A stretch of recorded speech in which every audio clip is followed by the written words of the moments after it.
Hello नमस्कार दोस्तों। उम्मीद है आप सब अच्छे होंगे। तो आज प्रैक्टिस सेट 8 आपको करवाई जा रही है, ठीक है। आज इसमें कुछ इम्पोर्टेंट क्वेश्चंस, थोड़े से अलग क्वेश्चंस लेकर आए हैं। तो उम्मीद है जो आपके एग्जाम में हेल्पफुल होंगे। तो चलिए फटाफट से प्रैक्टिस शुरू करते हैं क्वेश्चन नंबर 1 के साथ। शिवाजी की घुड़सवार सेना में सबसे नीचे की श्रेणी का अधिकारी कौन था? हवलदार, हजारी, जुमलादार या फिर नायक? तो इसका उत्तर हो जाएगा ऑप्शन नंबर ए। जो शिवाजी की सेना का मुख्य भाग जो था, ये घुड़सवार और पैदल सेना थी। क्या थी? घुड़सवार और पैदल सेना। ये इनकी जो सेना थी, इसमें मुख्य भाग यही था, ठीक है। तो जो शाही घुड़सवार होता था उसको क्या कहते थे? शाही घुड़सवार को बरगीर कहते थे। बरगीर नाम से पुकारते थे, ठीक है। और इन्हें क्या होता था कि राज्य की ओर से शस्त्र भी दिए जाते, जबकि जो सिलेदार घुड़सवार थे वो अपने घोड़ों शस्त्रों की जो व्यवस्था थे वो खुद ही करते थे। अच्छा, जो सबसे उत्तर अगर ये बताएं तो उत्तर नंबर 1 है, ठीक है। घुड़सवार मैं बता चुकी हूँ। हाँ, अब जो घुड़सवार की जो ये इनकी जो श्रेणी है ये कैसे कैसे थी? तो जो 25 घुड़सवार होते थे, 25 घुड़सवार, इनके बराबर एक हवलदार होता था, ठीक है। एक हवलदार एक हवलदार होता था जो सबसे नीचे का अधिकारी होता था। और पांच हवलदार पांच हवलदार के ऊपर पांच हवलदार के ऊपर एक जुमलादार होता था, ठीक है। एक जुमलादार होता था। और 10 जुमलादार के ऊपर एक हजारी एक हजारी होता था, जबकि पांच हजारी के ऊपर एक पंच हजारी होता था, ठीक है। पंच हजारी। और इसमें सेना का जो सबसे प्रधान होता था वो कौन होता था? सर ए नौबत। जो सेना का प्रधान होता था वो सर ए नौबत होता था शिवाजी के घुड़सवार सेना में, ठीक है। चलिए नेक्स्ट है। कृष्ण देव राय ने अमुक्त माल्यद की रचना किस भाषा में की थी? संस्कृत, तमिल, तेलुगु या कन्नड़? तो इसका उत्तर हो जाएगा option number c, Telugu. Krishna Deva Raya जो थे, ये इन्होंने दो भाषाओं को बहुत ही ज्यादा प्रमुखता दी थी, जिसमें से संस्कृत थी और तेलुगु थी, ठीक है। तेलुगु, जिसमें से अमुक्त माल्यद को तेलुगु में इन्होंने लिखा था, ठीक है। इनके जो राज्य था, आठ इनके राज्य में 8 कवि थे तेलुगु के। 8 कवि हुआ करते थे तेलुगु, जिन्हें क्या कहा जाता था? जिन्हें अष्ट दिग्गज कहा जाता था, ठीक है। अष्ट दिग्गज कहा जाता था।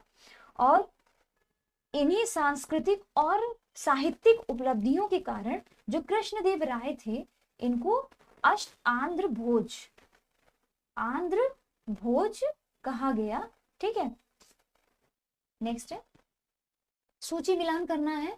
ये राजवंश दिए हुए हैं, प्रतिहार, चोल, परमार और सोलंकी। और ये राजधानियां हैं, तो हमें ये बताना है कि किस राज्य में कौन सी राजधानी थी। तो सबसे पहले बात करेंगे प्रतिहार वंश। तो प्रतिहार वंश की राजधानी क्या थी? कन्नौज थी। और प्रतिहार वंश के जो संस्थापक थे ये कौन थे? नाग भट्ट प्रथम। नाग भट्ट प्रथम जो थे, ये प्रतिहार वंश के संस्थापक थे और इनकी राजधानी थी कन्नौज। तो देखते हैं कि किस ऑप्शन में हमें फर्स्ट का डी मिलता है। तो फर्स्ट का D, option number A, B, C, D, तीनों में ही डी है। तो चलिए दूसरे ऑप्शन की तरफ बढ़ते हैं। चोल वंश। चोल वंश जो था, इसके संस्थापक कौन थे?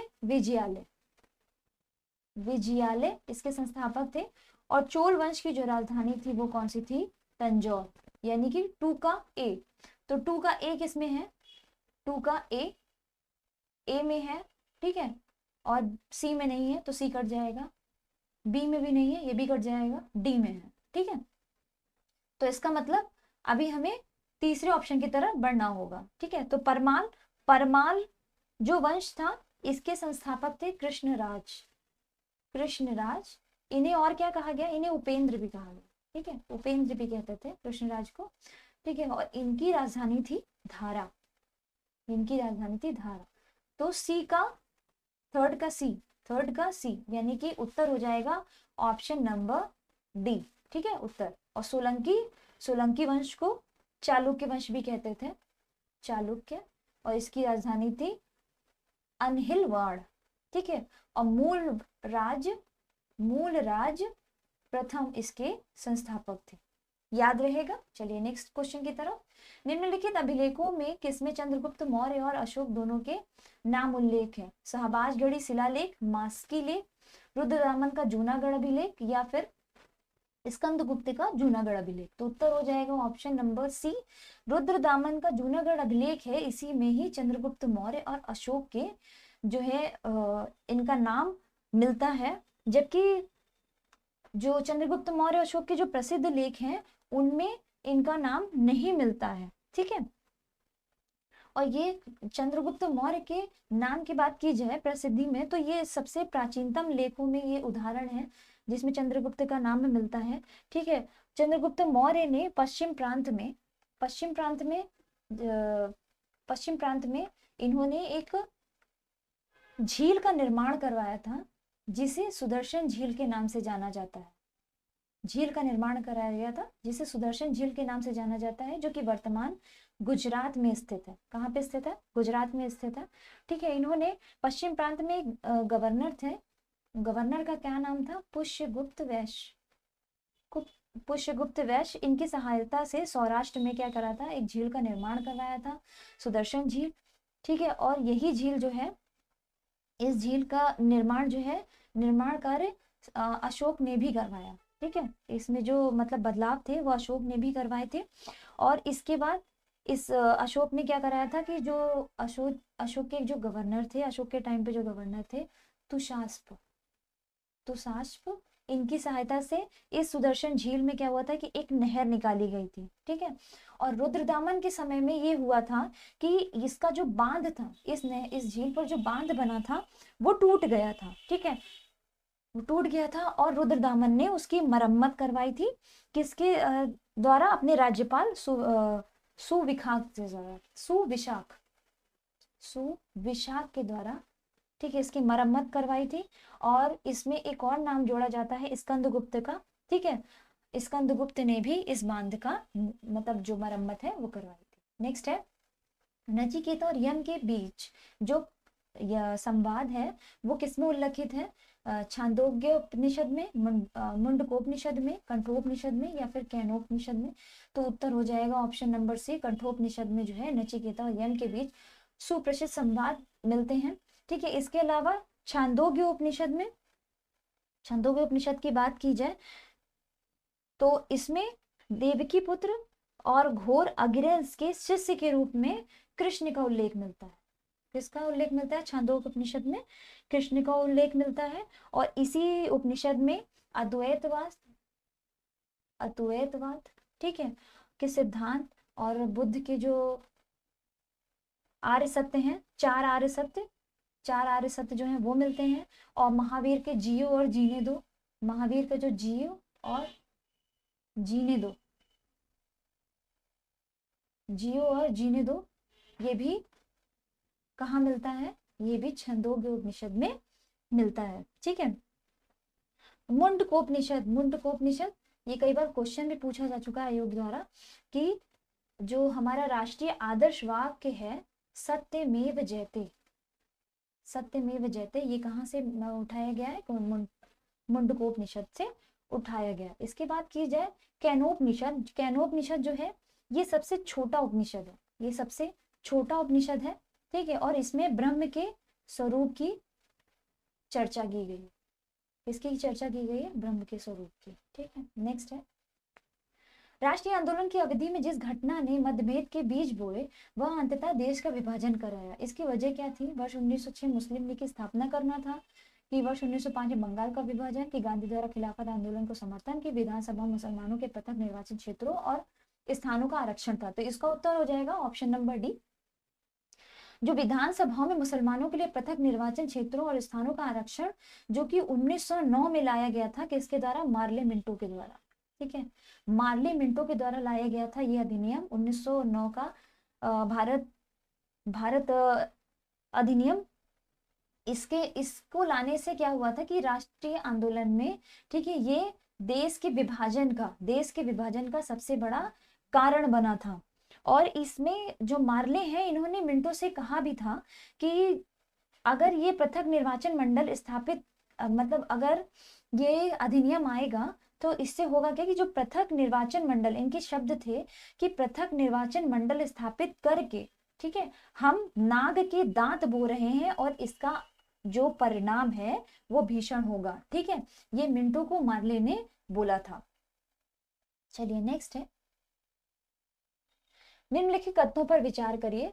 हमें ये बताना है कि भारत छोड़ो आंदोलन के प्रारंभ में जो गांधी जी हैं उन्होंने क्या कहा था, कि सरकारी कर्मचारी को त्यागपत्र देने को कहा था, कि सैनिकों को अपने पद को छोड़ने को कहा था, कि राजसी सियासतों के राजाओं को राजसी सियासतों के राजाओं को अपनी सत्ता छोड़कर जनता की प्रभु सत्ता स्वीकार करने को कहा था। तो इसका उत्तर हो जाएगा ऑप्शन नंबर सी, यानी कि सी, केवल सी जो है, राजसी सियासतों के जो राजाओं को अपनी सत्ता छोड़ जनता की प्रभु सत्ता स्वीकार करने को गांधी जी ने कहा था। जबकि जो सरकारी कर्मचारी हैं, ठीक है, सरकारी कर्मचारी हैं, इनको नौकरी छोड़ने को नहीं कहा गया था, बल्कि ये कहा गया था कि ये कांग्रेस के प्रति जो है अपनी निष्ठा की जो है वो घोषणा कर दें। ठीक है, और सैनिकों को भी अपने पद को छोड़ने को नहीं कहा गया था, जबकि सैनिकों से ये कहा गया था कि ये अपने देशवासियों पर गोली चलाने से इनकार कर दे। ठीक है, अपने देशवासियों पर गोली चलाने से इनकार कर दे। चलिए नेक्स्ट है, मोतीलाल नेहरू और सी आर दास द्वारा 1923 में गठित पार्टी का नाम क्या था? इंडिपेंडेंस पार्टी, गदर पार्टी, स्वराज पार्टी या इंडियन नेशनल पार्टी? तो इसका उत्तर हो जाएगा ऑप्शन नंबर सी। जो मोतीलाल नेहरू हैं और सी आर दास, इन्होंने 1923 में स्वराज पार्टी की स्थापना की थी। ठीक है, और ये क्यों की गई थी? इसके पीछे वजह थी कि जो सी आर दास और मोतीलाल नेहरू हैं, इन्होंने क्या किया था, जो 1922 का कांग्रेस अधिवेशन हुआ था, कहाँ हुआ था? गया में हुआ था। इन्होंने एक प्रस्ताव दिया था, ठीक है, इन्होंने एक तर्क रखा था कि जो हमारे राष्ट्रीय आंदोलन है इनको विधान मंडलों तक ले जाया जाए, और जो सरकार का मतलब जो राष्ट्रीय आंदोलन जो ले जाया जाए, ठीक है, विधान मंडलों में, इसके द्वारा क्या किया जाए, सरकार का निरंतर विरोध किया जाए। ठीक है, और जो 1919 का जो अधिनियम आया है उसको भी अप्रासंगिक घोषित किया जाए। लेकिन जो कांग्रेस के दूसरे खेमे का नेतृत्व कर रहे थे, कौन थे? वो वल्लभ भाई पटेल थे। इसके अलावा और कौन थे? डॉक्टर राजेंद्र प्रसाद जी थे, ठीक है, और सी गोपालाचारी थे। तो इन्होंने क्या करा था, इनके ये प्रस्ताव को मानने से इनकार कर दिया गया था। इस प्रस्ताव का विरोध किया गया था, और इसके लिए इस प्रस्ताव के पक्ष में क्या किया गया था, वोट भी डाले गए थे, जिसमें से 890 पोस्ट जो थे ये पक्ष में गए थे, जबकि 1784 जो थे वोट वो विपक्ष में गए थे। ठीक है, इसलिए इनके इस मत को अस्वीकार घोषित कर दिया गया था। और मोतीलाल नेहरू, सी आर दास जो थे, इन्होंने क्या किया गया, इन्होंने इस्तीफा दे दिया था और 1923 में स्वराज पार्टी की स्थापना की थी, जिसका पहले नाम क्या था? जिसका पहले नाम था कांग्रेस खिलाफत स्वराज पार्टी। ठीक है, इसका बाद में नाम क्या हो गया? स्वराज पार्टी। नेक्स्ट है, 1904 में क्रांतिकारी संगठन अभिनव भारत संगठित किया गया था। उड़ीसा में, बंगाल में, उत्तर प्रदेश में या महाराष्ट्र में? तो ये महाराष्ट्र के नासिक में 1904 में इस क्रांतिकारी संगठन का जो अभिनव भारत है इसको संगठित किया गया था। जबकि जो इसकी स्थापना है वो विनायक दामोदर सावरकर द्वारा 1899 में इसकी जो स्थापना है की गई थी, जिसका नाम क्या था? मित्र मेला के नाम से 1899 में इसकी स्थापना की गई थी। ठीक है, और उसके बाद 1904 में नासिक महाराष्ट्र में ये अभिनव भारत के नाम से, ठीक है, ये नई संस्था बनी थी। और जो महाराष्ट्र के जो क्रांतिकारी थे ये इन संघों में ये प्रथम स्थान पे थे। ठीक है, और ये जो अभिनव भारत संस्था थी ये मैजिनी, ठीक है, मैजिनी के जो तरुण इटली है, मैजिनी के तरुण इटली, ठीक है, इटली के नमूने में भी गठित किया गया था। नासिक षड्यंत्र केस में देश निकाला होने के बाद, इनका देश निकाला हो गया था, किनका? वीर सावरकर का। ठीक है, देश निकाला हो गया था, और इन्होंने फिर क्या किया, इन्होंने लंदन के लिए प्रस्थान किया और फ्री इंडिया सोसाइटी का संचालन किया था वहां पर। ठीक है, इन्होंने फिर एक पुस्तक भी लिखी थी, इनके द्वारा लिखी गई पुस्तक का नाम क्या है? Indian war of independence, independence 1857, ठीक है। ये इनकी बुक का नाम था, बी आर सावरकर की बुक का, ठीक है। अच्छा, इनकी जो अभिनव भारत की जो शाखाएं थी और कहाँ कहाँ थी, महाराष्ट्र में थी, कर्नाटक में थी और मध्य प्रदेश, ठीक है। यहाँ तक इनकी शाखाएं पहले थी। सेलुलर जेल में, इसके बाद ये सेलुलर जेल में गए, गिरफ्तार हो गए, ठीक है। सेलुलर जेल में ये किसके साथ थे, अपने भाई परमानंद और आशुतोष लाहिड़ी के साथ थे। इन्होंने जेल में ही अपना जीवन व्यतीत किया और फिर उसके बाद अंग्रेजों से माफीनामा देकर, ठीक है, जेल से ये छूट गए। निम्नलिखित में किसी भारतीय संघ तथा राष्ट्रीय सम्मेलन दोनों की स्थापना की थी, तो इसका उत्तर हो जाएगा सुरेंद्रनाथ बनर्जी तथा आनंद मोहन बोस। इन दोनों ने ही भारतीय संघ और राष्ट्रीय सम्मेलनों की स्थापना की थी, ठीक है। जो कि 1876 में बंगाल के युवा जो थे उनके राष्ट्रवादियों ने सुरेंद्रनाथ बनर्जी और आनंद मोहन बोस के नेतृत्व में इंडियन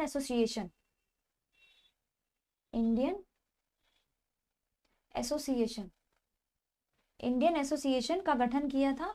और उसके बाद दिसंबर 1883 में इंडियन एसोसिएशन ने ही अखिल भारतीय सम्मेलन का आयोजन किया था। किसका किया था, अखिल भारतीय राष्ट्रीय सम्मेलन, ठीक है। इसका क्या किया था, इसका आयोजन किया था। और फिर दिसंबर 1885 में इसका दूसरे सम्मेलन की घोषणा हुई थी।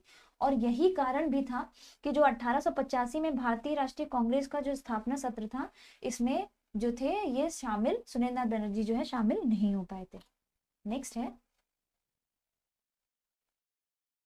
क्वेश्चन है, वायुमंडल के किस मंडल में 1000 मीटर ऊपर जाने पर तापमान 6.5 डिग्री सेंटीग्रेड की दर से कम हो जाता है?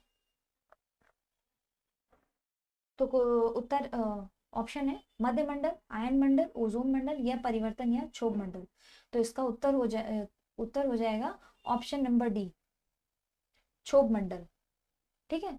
इसका उत्तर क्या हो जाएगा, क्षोभ मंडल, यानी कि परिवर्तन मंडल भी जिसे कहते हैं। ये प्रति 1000 किलोमीटर पर तापमान में क्या हो जाता है, 6.5 डिग्री सेंटीग्रेड से तापमान जो है वो कम होने लगता है, ठीक है। जो ये है हमारा ट्रोपोस्फेयर, जिसे क्षोभ मंडल कहते हैं, ठीक है। ट्रोपोस्फेयर में कौन कौन सी घटनाएं होती हैं, जैसे कि बादल है, ओला है, कोहरा, तुषार, ठीक है, और मेघ गर्जन, आंधी तूफान, ये सब इसी मंडल में घटित होते हैं। इसके ऊपर स्ट्रेटोस्फेयर है, ठीक है। इसी स्ट्रेटोस्फेयर में ओजोन परत पाई जाती है, ठीक है। इसके ऊपर है मेसोस्फेयर, मध्यमंडल इसमें उल्कापात होती है। इसके ऊपर है थर्मोस्फेयर और इसके ऊपर एक्सोस्फेयर जिसे वायुमंडल कहते हैं। यहाँ पे क्या होता है, यहाँ पे सैटेलाइट लॉन्च होते हैं, ठीक है। चलिए नेक्स्ट है क्वेश्चन है, पर्वतों की उत्पत्ति का रेडियोधर्मिता सिद्धांत प्रस्तुत किया है। तो पर्वतों की उत्पत्ति का रेडियोधर्मिता सिद्धांत किसने प्रस्तुत किया, जोली, होम्स, डेली या फोगर ने? तो इसका उत्तर हो जाएगा ऑप्शन नंबर ए। उत्तर क्या हो जाएगा, ऑप्शन नंबर ए, जोली ने इस सिद्धांत को प्रस्तुत किया था, ठीक है। अच्छा, होम्स ने किया था संवहन तरंग का जो सिद्धांत है वो होम्स के द्वारा दिया गया था। और डेली के द्वारा खिसकते महाद्वीप का सिद्धांत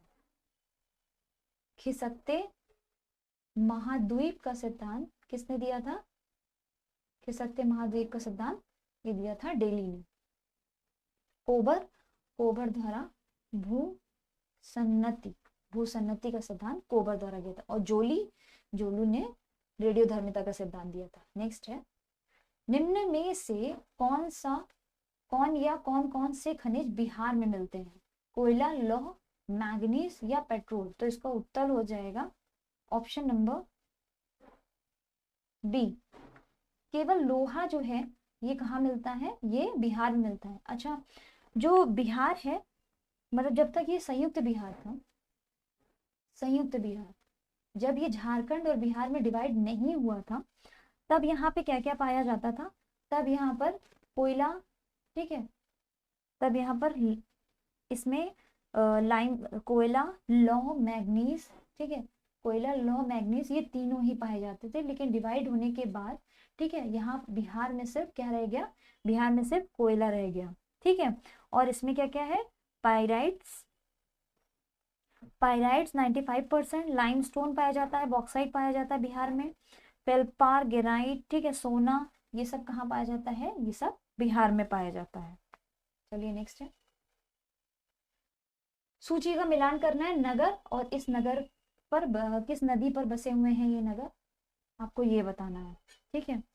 तो बात करें, ये सभी नगर जो हैं वो उत्तर प्रदेश के हैं। तो जो गोरखपुर है, गोरखपुर किस नदी पर है, गोरखपुर है राप्ती नदी पर। ए का फोर, ए का फोर यानी कि ऑप्शन नंबर बी हमारा उत्तर हो जाएगा, ठीक है। राप्ती नदी पर बसा है गोरखपुर। फैजाबाद, फैजाबाद है सरयू नदी पर। जबकि कानपुर, कानपुर गंगा नदी पर है। और आगरा, आगरा है यमुना नदी के किनारे, ठीक है। नेक्स्ट है, निम्नलिखित युग्मों पर विचार करिए, संगठन और उनके मुख्यालय आपको बताने हैं, इसमें से कौन सा सही है, ठीक है, कौन सही सुमेलित है, आपको ये बताना है। तो इसका उत्तर बताइए फटाफट से क्या होगा। तो जो एशियाई विकास बैंक है ये टोक्यो में नहीं है। एशियाई विकास बैंक, जिसे एडीबी कहते हैं, एशियाई विकास बैंक, इसका जो मुख्यालय है ये कहाँ पर है, मनीला, मनीला यानी कि फिलीपींस, ठीक है, मनीला यानी कि फिलीपींस। तो ए गलत है, तो ए इसमें है तो ये भी ऑप्शन कट जाएगा, ठीक है, ये ऑप्शन कट जाएगा। एशिया प्रशांत आर्थिक सहयोग सिंगापुर में है, ठीक है, ये सही है हमारा उत्तर। तो सेकंड किस में आ रहा है, सेकंड इसमें आ रहा है, इसमें आ रहा है, यानी कि ऑप्शन नंबर फोर्थ कट जाएगा। अब देखते हैं थर्ड सही है कि नहीं सही है। तो दक्षिण पूर्व एशियाई राष्ट्र, ये बैंकॉक में नहीं है, ये कहाँ पर है, जकार्ता, ठीक है, जकार्ता, इंडोनेशिया, इंडोनेशिया की राजधानी जकार्ता में है, ठीक है। तो ये भी कट जाएगा, यानी कि उत्तर हो जाएगा ऑप्शन नंबर बी। नेक्स्ट है, किस वर्ष को भारत के जनांकिकी का विभाजक कहा जाता है, 1901, 1921, 1951 या 1971। तो इसका उत्तर हो जाएगा ऑप्शन नंबर बी, 1921 को, ठीक है, जनांकिकी विभाजक का विभाजक कहा जाता है। और क्यों कहा जाता है, क्योंकि 1921 में ही क्या हुआ था, 1921 से पहले 1911 और 21 के बीच में, 1911 और 21 के बीच में हुआ ये था, इस दशक में जो जनसंख्या वृद्धि दर है वो नकारात्मकता की तरफ बढ़ी थी, ठीक है, नकारात्मकता की तरफ हुई थी। क्यों, क्योंकि इस टाइम पे अकाल, ठीक है, महामारी, इन सब का प्रकोप बहुत ज्यादा था। तो इस वजह से क्या हुआ था कि मृत्यु दर, जो मृत्यु दर थी वो बढ़ गई थी, ठीक है। इसीलिए इस टाइम पे जो जनसंख्या वृद्धि थी वो कुल मिलाकर नकारात्मक थी, ठीक है। लेकिन 1921 के बाद देश में जो जनसंख्या वृद्धि है वो तीव्र गति से प्रारंभ हुई, ठीक है। इसीलिए 1921 को महान विभाजक वर्ष भी कहा जाता है। अच्छा, 2011 की जनसंख्या के हिसाब से 2011 में जनगणना में, ठीक है, 121 करोड़ की जनसंख्या है, 121.05 करोड़ जनसंख्या हो गई है, ठीक है। जो दशकीय वृद्धि अगर 1 से 2011 के मध्य दशकीय वृद्धि की बात करें तो वो भारत की कितनी है, 17.7%, ठीक है, याद रहेगा। चलिए नेक्स्ट है, निर्मल ग्राम पुरस्कार योजना का उद्देश्य नहीं है, निर्मल ग्राम पुरस्कार योजना का उद्देश्य नहीं है स्वच्छता, तालाब एवं अन्य जल संकुलों की स्वच्छता, पीने के लिए स्वच्छ जल व्यवस्था या आंगनवाड़ी स्वच्छता। तो उत्तर हो जाएगा ऑप्शन नंबर ए, जो स्वच्छता है ये इसका उद्देश्य नहीं है। जबकि तालाब, जल संकुलों की स्वच्छता, पीने के लिए स्वच्छ जल और आंगनवाड़ी की स्वच्छता, ये किससे संबंधित है, ये निर्मल ग्राम पुरस्कार योजना से संबंधित है। न्यूनतम समर्थन मूल्य का निर्धारक कौन करता है, भारतीय कृषि अनुसंधान परिषद, राज्य सरकार, कृषि लागत एवं मूल्य आयोग, या फिर इनमें से कोई नहीं। तो इसका उत्तर हो जाएगा ऑप्शन नंबर सी, जो एमएसपी न्यूनतम समर्थन मूल्य मतलब मिनिमम सपोर्ट प्राइस, ये कौन निर्धारित करता है, ये कृषि लागत और मूल्य आयोग जो है ये निर्धारित करता है, ठीक है। ये क्या होता है, ये किसानों को एक निश्चित मूल्य पर अपने द्वारा फसल क्रय करने की गारंटी देता है, एमएसपी, ठीक है। और ये अब तक कितनी फसलों पर है? अब तक 24 फसलों पर एमएसपी जो है घोषित है। चलिए नेक्स्ट है, निम्नलिखित में से कौन सा उपागम प्रोफेसर अमर्त्य सेन से संबंधित है? मूल आवश्यकता उपागम, सक्षमता उपागम, आय उपागम या उपरोक्त में से कोई नहीं। तो इसमें उत्तर हो जाएगा ऑप्शन नंबर बी। ठीक है, जो प्रोफेसर अमर्त्य सेन है, अमर्त्य सेन, इनका जो संबंध था ये किससे था? सक्षमता उपागम से था। ठीक है, ये इन्होंने जो अपने अर्थशास्त्र हैं, इन्होंने किसकी बात की है? इसमें समाज में जो निम्नतर लोग हैं, निम्नतर व्यक्ति हैं और जो गरीब तबके के लोग हैं, ठीक है, गरीब तबके के लोग, और जो गरीबी का जो क्या कारण क्या था, इन सबकी जो समीक्षा है वो अमर्त्य सेन ने किया था। ठीक है, इन्होंने समाज में आय वितरण की स्थिति को दर्शाने के लिए निर्धनता सूचकांक भी विकसित किया था। निर्धनता सूचकांक ये भी विकसित किया था। ठीक है, और अन्य कारण जो संबंधित थे उसको भी परिभाषित किया। जो अमर्त्य सेन के, इनके अनुसार कि कल्याण की स्थिति तब तक पहुंचने के लिए समता महत्वपूर्ण नहीं होगी जब तक कि वो जो उनकी गतिविधियां हैं, ठीक है, हमेशा उन गतिविधियों का जो होता है महत्व जो है वो ना हो। ठीक है, इसके लिए समता की आवश्यकता होती है। ठीक है, लोकतंत्र में जो है अपने नागरिकों के लिए क्या सबको समता अवसर का उपलब्ध, सबको समान अवसर उपलब्ध कराने का जो पक्षधर कहा जाता है लोकतंत्र में। लेकिन अगर अवसर समान ही ना हो, अगर अवसर समान ही ना हो तो क्या होगा? लोगों की जो क्षमता है उनके अनुसार उनको अवसर ही प्राप्त नहीं होंगे। यही समझाने की कोशिश अमर्त्य सेन ने की थी। नेक्स्ट है, वित्त आयोग का मुख्य कार्य क्या है? केंद्र और राज्यों के बीच कर विभाजन, राज्यों वित्तीय नियंत्रण, या केंद्र पर वित्तीय नियंत्रण, या उपरोक्त में से कोई नहीं। तो इसका उत्तर हो जाएगा ऑप्शन नंबर ए। ऑप्शन नंबर ए, केंद्र और राज्यों के बीच जो विभाजन है, ठीक है, ये वित्त आयोग का मुख्य कार्य होता है। ठीक है, और राष्ट्रपति द्वारा प्रत्येक 5 वर्ष में, राष्ट्रपति द्वारा, प्रेसिडेंट द्वारा प्रत्येक 5 वर्ष में, ठीक है, एक वित्त आयोग गठित किया जाता है, जिसमें से क्या होता है? एक अध्यक्ष होता है और इस 4 सदस्य होते हैं। ठीक है, और ये जो आयोग है ये संघ और राज्यों के बीच करों को क्या करता है? करों का विभाजन करता है। नेक्स्ट है, भारत में चुनाव की प्रक्रिया के संबंध में विस्तार से बताया गया है कि इसमें संविधान में प्रदान है कि संसदीय कानूनों द्वारा है कि राष्ट्रपति की स्वीकृति से चुनाव आयोग द्वारा है या राष्ट्रपति की उद्घोषणाओं द्वारा है। तो इसका उत्तर हो जाएगा ऑप्शन नंबर बी, संसदीय कानूनों द्वारा भारत में चुनाव की जो प्रक्रिया है, ठीक है, इसका संबंध विस्तार में बताया गया है। नेक्स्ट है, सर्वोच्च न्यायालय का न्यायाधीश अपना पद त्याग कर सकता है पत्र लिख किसको कर सकता है? मुख्य न्यायाधीश को, राष्ट्रपति को, प्रधानमंत्री को, या विधि मंत्री को। तो इसका उत्तर हो जाएगा ऑप्शन नंबर बी, राष्ट्रपति को सर्वोच्च न्यायालय का जो न्यायाधीश है, ठीक है, वो अपना तब वो त्याग कर सकता है पत्र लिखकर। क्षेत्रीय परिषद का अध्यक्ष होता है मुख्यमंत्री, राष्ट्रपति, गृह मंत्री, या भारत का उपराष्ट्रपति। तो इसका उत्तर क्या हो जाएगा? इसका उत्तर हो जाएगा ऑप्शन नंबर सी। जो क्षेत्रीय परिषद का अध्यक्ष होता है वो गृह मंत्री होता है। ठीक है, जो इसमें जो देश के विभिन्न क्षेत्रों का विकास जो है वो सुनिश्चित करने के उद्देश्य से ही राज्य में क्या है? पुनर्गठन अधिनियम 1956 के तहत 5 क्षेत्रीय परिषदों की स्थापना की गई। कितने? 5 क्षेत्रीय परिषद की स्थापना की गई। और कौन कौन से हैं? पूर्वी क्षेत्रीय परिषद, ठीक है, इसका मुख्यालय कहाँ है? कोलकाता में। इसके बाद पश्चिमी क्षेत्रीय परिषद, इसका मुख्यालय मुंबई। उत्तरी क्षेत्रीय परिषद, इसका मुख्यालय है नई दिल्ली। जबकि दक्षिण का जो है इसका मुख्यालय चेन्नई।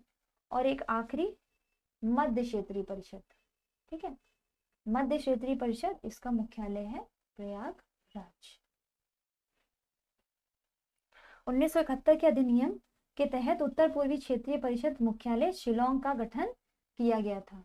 ठीक है, और क्षेत्रीय परिषद की अध्यक्षता गृह मंत्री द्वारा होती है।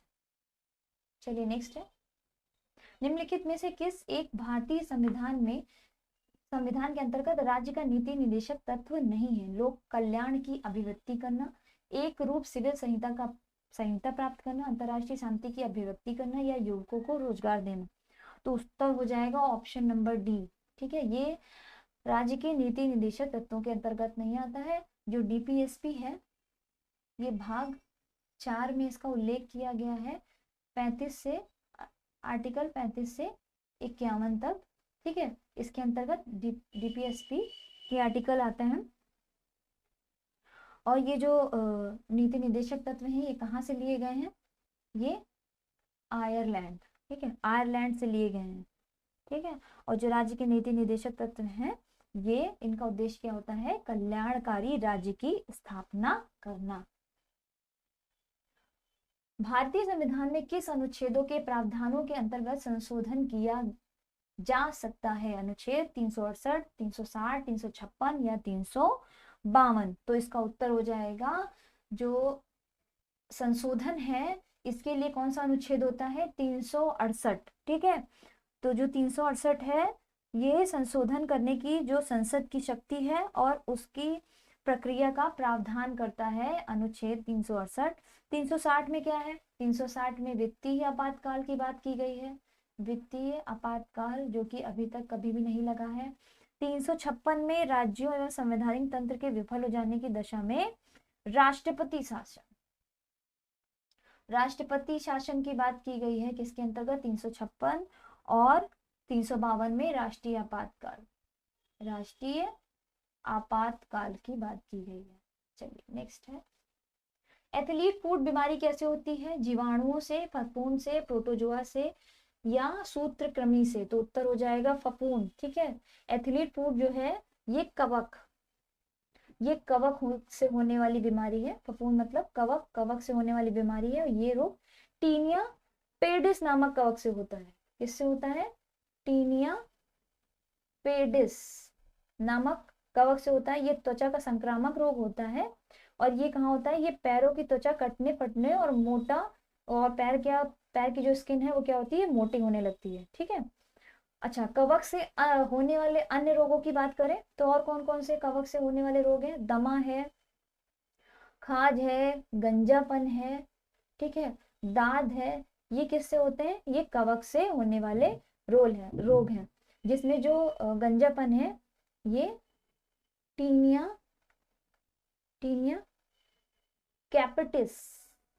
कैपिटिस नामक कवक से होता है। मानव शरीर में सबसे छोटी ग्रंथि कौन सी होती है? एंड्रेनल, थायराइड, अग्नाशय या पिट्यूटरी? तो ऑप्शन नंबर डी इसका उत्तर हो जाएगा, जो पिट्यूटरी ग्रंथि है। ठीक है, ये मानव शरीर की सबसे छोटी ग्रंथि होती है और ये कहाँ पाई जाती है? ये कपाल की स्केनोइड अस्थि के सेला टर्सिका नामक गर्त में स्थित होती है। ठीक है, कहाँ पे होती है? स्फेनोइड अस्थि। और ये 2 पिंडों से मिलकर बनी होती है। ठीक है, स्त्रियों में ये बड़ी होती है और गर्भावस्था में ये और बड़ी हो जाती है। ठीक है, इस ग्रंथि को और क्या कहा जाता है? इस ग्रंथि को मास्टर ग्लैंड भी कहते हैं। ठीक है, याद रखिएगा, इसको मास्टर ग्लैंड भी कहते हैं। थॉयराइड ये कहाँ पाई जाती है? ये गर्दन में पाए जाने वाली है। ठीक है, गर्दन में पाए जाने वाली होता है, गर्दन में पाई जाती है ये ग्रंथि। अग्नाशय इसको मिक्स ग्लैंड कहते हैं। क्या कहते हैं? इसको मिक्स ग्लैंड कहा जाता है। ठीक है, और ये बहिस्रावी भाग में क्या करती है? पाचन रस स्थापित करती है। ठीक है, चलिए नेक्स्ट है, निम्नलिखित में से किस विस्फोटक का नाम नोवेल तेल है? टीएनजी, टीएनपी, टीएनए या टीएनटी? तो उत्तर हो जाएगा ऑप्शन नंबर ए, टीएनजी। ठीक है, ये ट्राइनाइट्रोग्लिसरीन, इसे क्या कहेंगे? ट्राइनाइट्रोग्लिसरीन।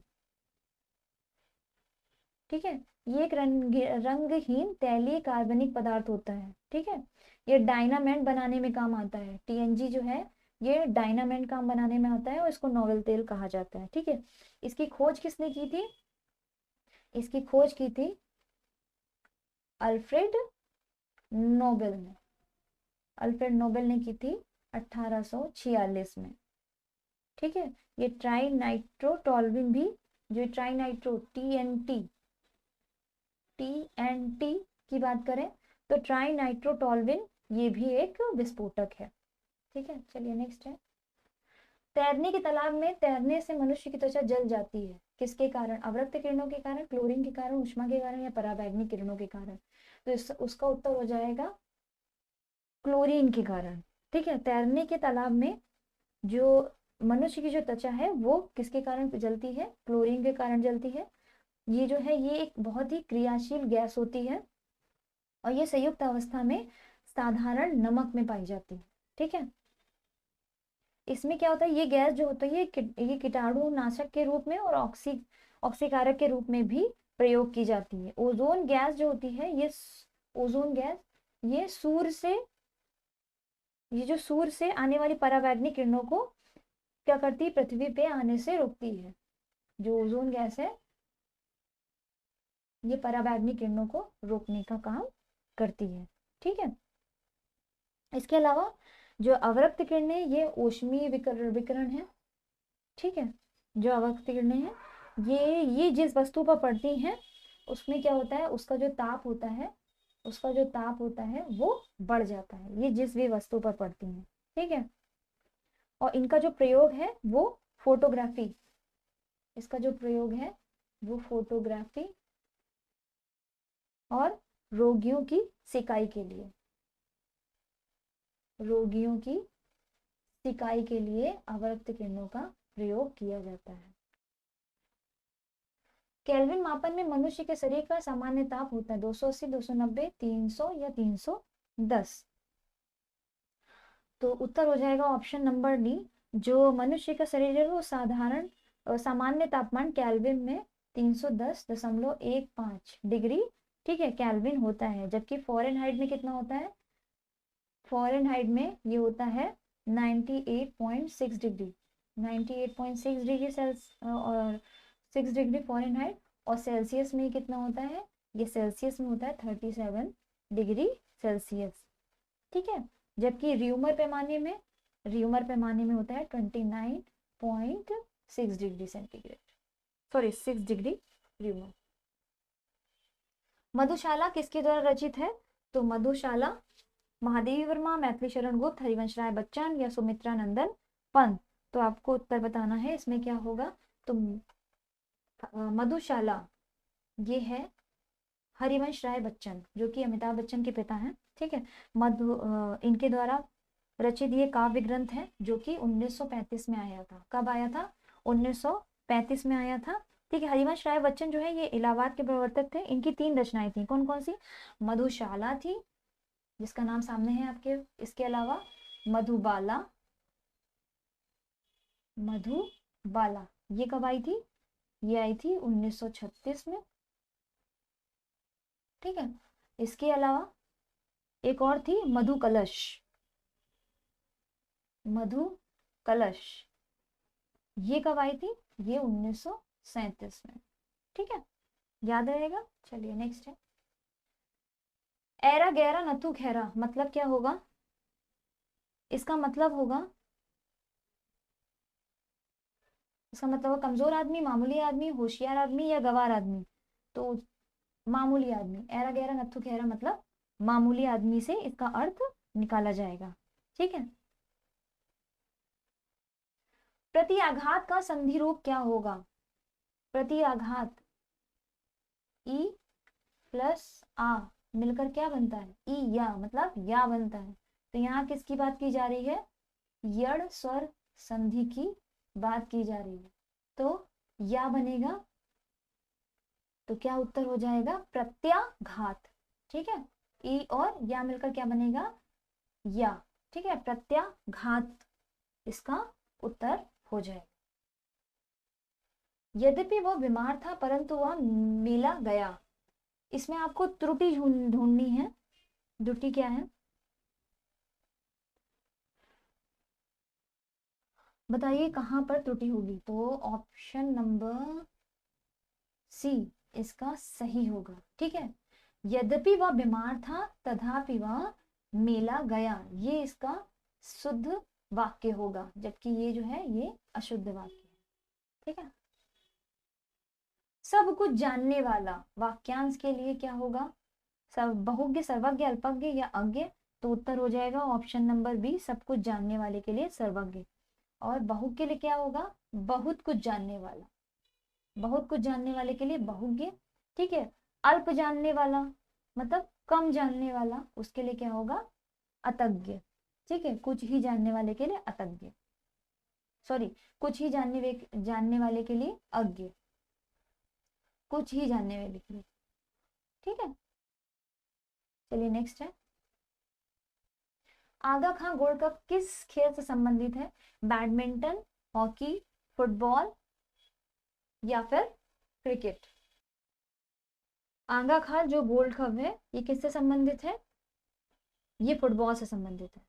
ठीक है, फुटबॉल से संबंधित है। अच्छा, बैडमिंटन से संबंधित है, बैडमिंटन से संबंधित है नारंग कप। ठीक है, क्रिकेट से है रणजी, सॉरी क्रिकेट से है रणजी, रणजी ट्रॉफी, क्रिकेट से है ईरानी ट्रॉफी, ये भी क्रिकेट से है। ठीक है, और ध्यानचंद ट्रॉफी ये भी क्रिकेट से है, जबकि फुटबॉल से डूरन कप। ठीक है, संतोष ट्रॉफी और आगा खां, जैसा कि मैंने बताया ये किससे है। ठीक है, हॉकी से आगा खान कप। ठीक है, आगा खान गोल्ड कप बात की जाए तो फुटबॉल, और आगा खां कप बात की जाए सिर्फ, ठीक है आगा खां कप, तो ये बात हो गई हॉकी। ठीक है, नेहरू ट्रॉफी भी हॉकी से संबंधित है। भारत में राष्ट्रीय खेल दिवस कब मनाया जाता है, 27 मई, 21 जून, 29 अगस्त या 2 अक्टूबर, तो इसका उत्तर हो जाएगा ऑप्शन नंबर सी,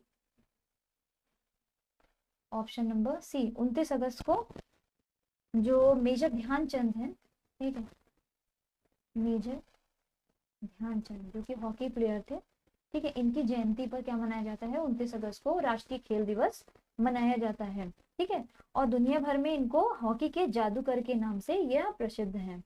ठीक है, इनको 3 ओलंपिक खेल मतलब 3 ओलंपिक खेलों में तीन स्वर्ण पदक मिले थे ओलंपिक में। कौन कौन से ओलंपिक में, 1928 के ओलंपिक में, 1932 और 1936 के ओलंपिक में इनको स्वर्ण पदक मिला था। ठीक है, और इनकी जो आत्मकथा है उसका नाम क्या है, इनकी आत्मकथा का नाम है गोल। नेक्स्ट, भारत का सबसे ऊंचा बांध कौन सा है, हीराकुद, भाखड़ा नागर, नागार्जुन सागर या टिहरी बांध, तो इसका उत्तर हो जाएगा ऑप्शन नंबर डी, भारत का सबसे ऊंचा बांध टिहरी बांध है, जो कि उत्तराखंड में है। ठीक है, उत्तराखंड में है, कहाँ पर, भागीरथी नदी के ऊपर, भागीरथी नदी के ऊपर बनाया गया है। जबकि हीराकुंड बांध है, हीराकुंड बांध ये कहाँ पर है, ये उड़ीसा में है। ठीक है, और ये महानदी पर स्थित है। ठीक है, इसके बाद जो और ये भारत का, हाँ हीराकुंड बांध जो है ये भारत का सबसे लंबा बांध है, ये याद रखिएगा। लंबे बांध में बात की जाए तो हीराकुंड है, और सबसे बड़े बांध की बात की जाए, सॉरी ऊंचे बांध की बात की जाए, ठीक है, तो वो टिहरी बांध हो जाएगा। ठीक है, अच्छा इसके अलावा भाखड़ा नागर बांध जो है ये पंजाब और हिमाचल और हिमाचल प्रदेश, ठीक है, हिमाचल प्रदेश की सीमा पर सतलज नदी पर, कहां पर है, सतलज नदी पर। ठीक है, और ये भारत का सबसे बड़ा बांध है, सबसे बड़ा बांध है। जबकि नागार्जुन सागर बांध ये कहां पर है, नागार्जुन सागर बांध ये कृष्णा नदी पर है। ठीक है, कृष्णा नदी पर है, और ये कहां पर स्थित है, ये आंध्र प्रदेश में है। ठीक है, आंध्र प्रदेश, जबकि कह सकते हैं तेलंगाना, ठीक है, तेलंगाना राज्य में स्थित है। चलिए नेक्स्ट है, वनों की कमी, नगरीकरण और प्रदूषण का बढ़ना सभी निम्नलिखित में से किस कारण से? ग्रीन हाउस प्रभाव, वैश्विक तापन, ओजोन रिक्तीकरण या आबादी बढ़ना? तो इसका उत्तर हो जाएगा ऑप्शन नंबर डी, ठीक है। वनों की कमी, नगरीकरण और प्रदूषण का प्रमुख कारण क्या है? जनसंख्या वृद्धि है, ठीक है। जनसंख्या वृद्धि के कारण ही छोटे छोटे कस्बे शहरों में, छोटे छोटे शहर महानगरों में परिवर्तित हो रहे हैं, ठीक है। और जनसंख्या वृद्धि के कारण ही क्या हो रहा है? नए आवास और अधिक खाद्यान्न की आवश्यकता होती है, वनों की कटाई होती है, वहां कृषि की जाती है, इमारती लकड़ियां, फर्नीचर बनते हैं, वृक्षों की कटाई होती है इसके लिए, ठीक है। और वृक्षों की कमी के कारण कार्बन वातावरण में क्या होता है? CO2 यानी कि कार्बन डाइऑक्साइड जो है, इसकी वृद्धि होती जा रही है, ठीक है। और इसके अलावा जो परिवहन जनसंख्या द्वारा यूज किए जाते हैं, उससे जो निकलता है कार्बन मोनोऑक्साइड, वो भी प्रदूषण फैला रहा है, ठीक है। अंतरराष्ट्रीय परमाणु ऊर्जा एजेंसी का मुख्यालय कहाँ है? तो अंतरराष्ट्रीय ऊर्जा परमाणु एजेंसी का मुख्यालय वियना में है, ठीक है। वियना, वियना कहाँ है? ऑस्ट्रिया, वियना यानी कि ऑस्ट्रिया में इसका मुख्यालय है। इसकी स्थापना कब हुई थी? इसकी स्थापना 29 जुलाई 1957 में की गई थी, ठीक है। और इसका कार्य क्या होता है? परमाणु ऊर्जा का शांतिपूर्वक प्रयोग स्थापित करना इसका कार्य होता है। और इसमें कितने सदस्य देश हैं? इसमें 167 सदस्य देश हैं। वर्तमान में इसकी जो प्रमुख हैं वो अर्जेंटीना की राफेल ग्रासी हैं, राफेल ग्रासी, ठीक है। 2019 में जो यूकिया मानो है, इनकी मृत्यु के बाद इन्होंने यह पद संभाला। पटाका किस देश की मुद्रा है? तो जो पटाका है वो मकाऊ देश, ठीक है, मकाऊ देश की मुद्रा है। क्या है? पटाका। जबकि पनामा में चलता है संयुक्त राज्य अमेरिका डॉलर, ठीक है। लाओस की मुद्रा है लाओ किप। मैक्सिको की मैक्सिकन पेसो, मैक्सिकन पेसो ये यहाँ की करेंसी है। भारत के किसी राज्य के राज्यपाल के पद का आधिकारिक कार्यकाल कितने दिनों का होता है? 3 वर्ष, 4 वर्ष, 5 वर्ष या 6 वर्ष? तो इसका उत्तर हो जाएगा ऑप्शन नंबर सी, यानी कि 5 वर्ष, ठीक है। भारत के किसी राज्य का राज्यपाल अपने पद की तारीख से 5 वर्ष अवधि तक रहता है। राज्यपाल राज्य में केंद्र का प्रतिनिधि होता है। और ये क्या करता है? ये राष्ट्रपति के प्रसाद प्रयत्न ही क्या करता है? पद धारण करता है, ठीक है। और इसे किसी भी आधार पर पद से हटाया नहीं जा सकता। राज्यपाल 5 वर्ष की अवधि के समापन के बाद ही तब तक अपने पद पर बना रहेगा जब तक कि उसका उत्तराधिकारी जो है पद ग्रहण नहीं कर लेता। निम्नलिखित में से कौन सा युग्म सही नहीं है? बड़ा इमामबाड़ा, लखनऊ, ये सही है। निशाद बाग, जम्मू कश्मीर, ठीक है, निशाद बाग जो है जम्मू कश्मीर, ये भी सही है। फिरोज शाह कोटला, दिल्ली, ये भी सही है। जबकि हुमायूं का मकबरा इलाहाबाद में नहीं है, हुमायूं का मकबरा दिल्ली में है, हुमायूं का मकबरा दिल्ली में है, ठीक है। और यह इमारत परिषद मुगल वास्तुकला से प्रेरित मकबरा है, ठीक। और ये 1993 में इमारत को यूनेस्को द्वारा विश्व धरोहर भी इसको घोषित किया गया। कब? 1993 में। नेक्स्ट है, अंतर्राष्ट्रीय योग दिवस कब मनाया जाता है? तो अंतर्राष्ट्रीय योग दिवस 21 जून को मनाया जाता है।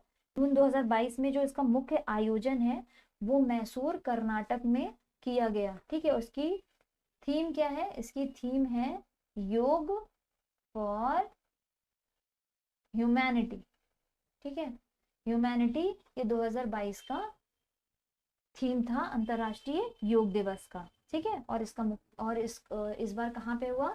इस बार ये मैसूर कर्नाटक में हुआ। और इसकी शुरुआत कब से हुई थी? अच्छा, इसकी शुरुआत जो है 2015 से हुई थी। मई 2022 में किस महिला को बैंक ऑफ इंग्लैंड की मौद्रिक नीति समिति में शामिल किया गया? तो उत्तर क्या हो जाएगा, इसका उत्तर हो जाएगा ऑप्शन नंबर ए। स्वाति डींगरा जो है, स्वाति डींगरा को बैंक ऑफ इंग्लैंड की मौद्रिक नीति समिति में सदस्य के रूप में इनको शामिल किया गया है। ठीक है, डींगरा ये उपलब्धि जो हासिल करने वाली भारतीय मूल की पहली महिला है।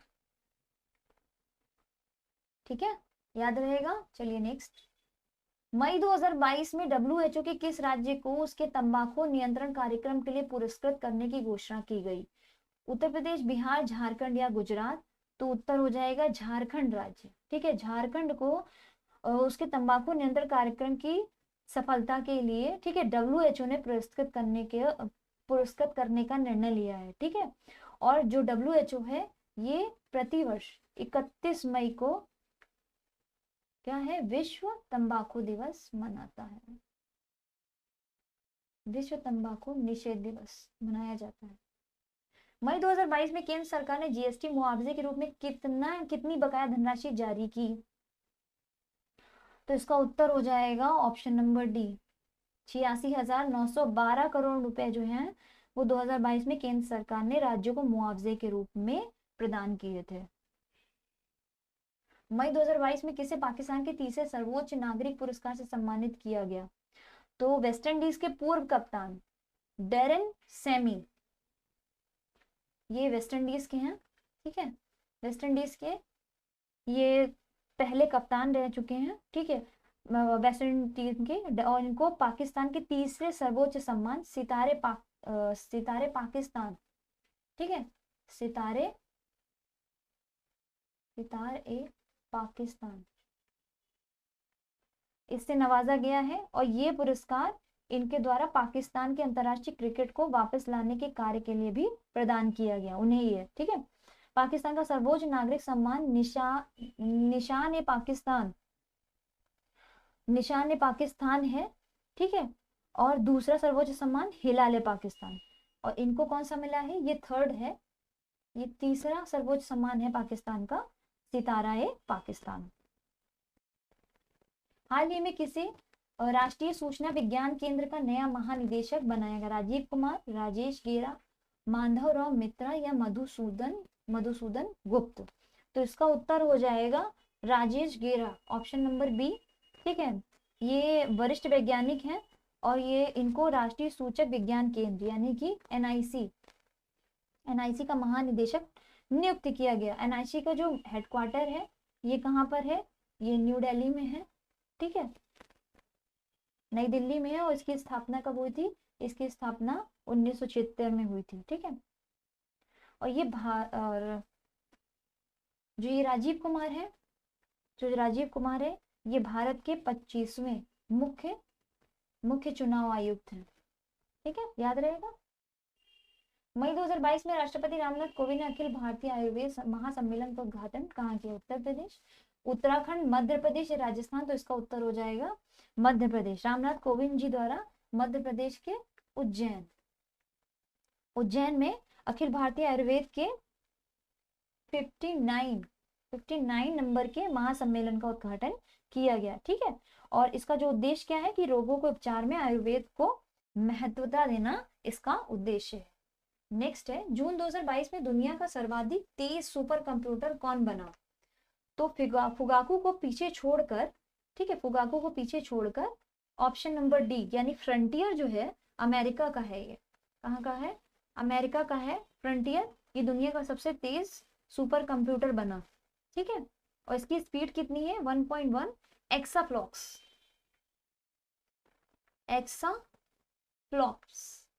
ये इसकी स्पीड है। जबकि जो भारत का सबसे शक्तिशाली कंप्यूटर है उसका क्या नाम है? परम सिद्धि। ठीक है, इसे 101वां स्थान प्राप्त हुआ है, 111वां स्थान प्राप्त हुआ है। मई 2022 में किस खिलाड़ी का यूनिसेफ के सद्भावना राजदूत के रूप में 20 वर्ष का कार्यकाल बढ़ाया गया? विराट कोहली, सचिन तेंदुलकर, हरभजन सिंह या रोहित शर्मा? तो उत्तर हो जाएगा सचिन तेंदुलकर। जो सचिन तेंदुलकर हैं ये 2013 में, ठीक है, दक्षिण एशिया के लिए सद्भावना राजदूत नियुक्त किए गए थे। कब किया गया था? 2013 में।